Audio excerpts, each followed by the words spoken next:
Coucou tout le monde, c'est Châtay93. Aujourd'hui on se retrouve pour une nouvelle vidéo. Aujourd'hui on parle de Ralph 2.0 qui sort au cinéma le 13 février prochain. C'est parti!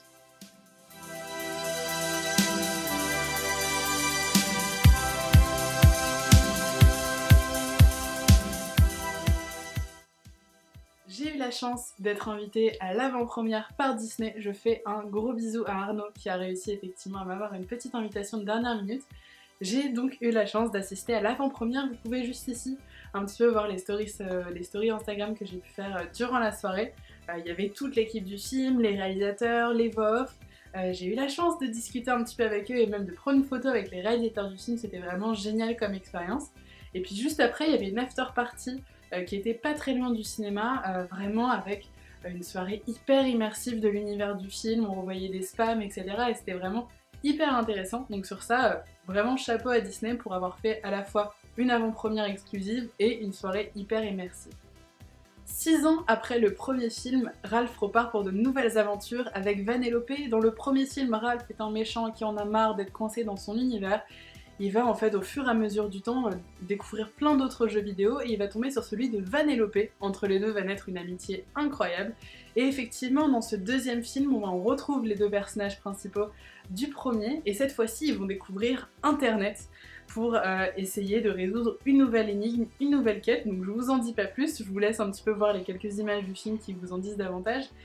On voit effectivement que le sujet d'internet est maîtrisé et je vous avoue que c'était ma plus grande crainte. J'avais peur qu'on parle encore une fois d'internet sans savoir de quoi vraiment on parlait, notamment des influenceurs, donc qui est quand même un des gros sujets du film, qui est effectivement très bien traité. Dans la salle, effectivement, il y avait aussi des influenceurs et il y a une partie en fait du film qui parle des commentaires et qui fait un peu une sorte de prévention en fait autour des commentaires, des mauvais commentaires et sur comment les accepter. Et c'est vrai que dans la salle il y avait pas mal d'influenceurs et je les sentais pas mal concernés par le sujet. Et c'était vachement intéressant en fait parce que c'était pas nécessairement une démarche de dire que internet était mauvais ou internet était facile, c'était simplement présenter une réalité. Qu'internet offre effectivement l'opportunité de rencontrer de nouvelles personnes, d'acheter plein de choses, de rencontrer plein de choses et d'être vite populaire, mais de l'autre côté il y a aussi en fait des penchants négatifs comme celui d'avoir l'avis de tout le monde dont des avis négatifs.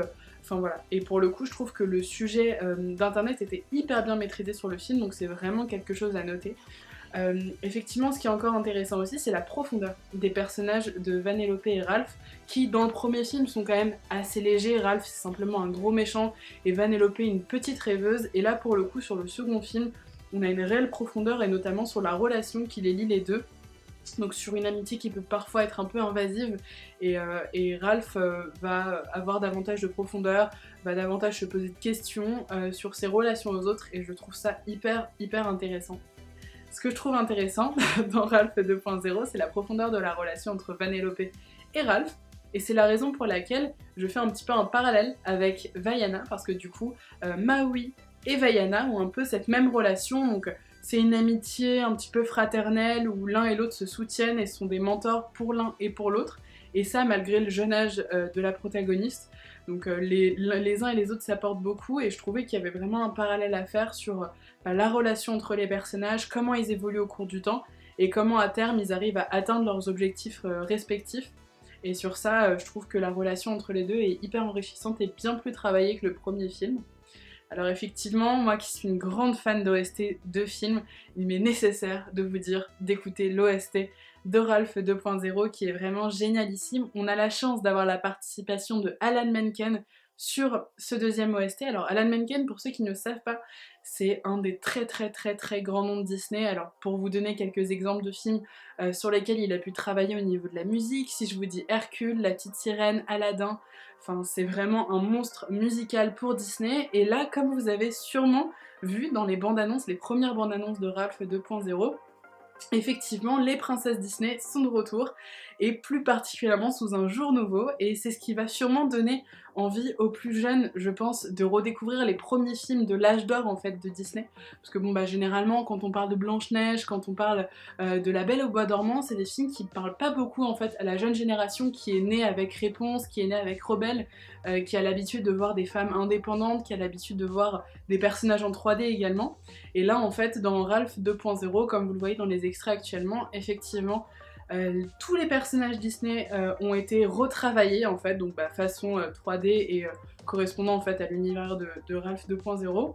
Et au-delà de ça, musicalement, effectivement, on a un très très bel accompagnement d'Alan Menken, donc c'était pour moi une très belle surprise de le retrouver sur l'OST du film. Et effectivement, les princesses Disney reviennent sur ce film-là, l'occasion pour les petits et les grands de redécouvrir ou de découvrir les classiques Disney. Et voilà, c'est déjà la fin de cette vidéo, j'espère qu'elle vous aura plu. N'hésitez pas à me laisser un petit pouce vert si elle vous a plu, à vous abonner à ma chaîne, activer la cloche de notification pour recevoir les notifications des prochaines vidéos. Je vous dis à dimanche prochain pour une nouvelle vidéo. Ciao!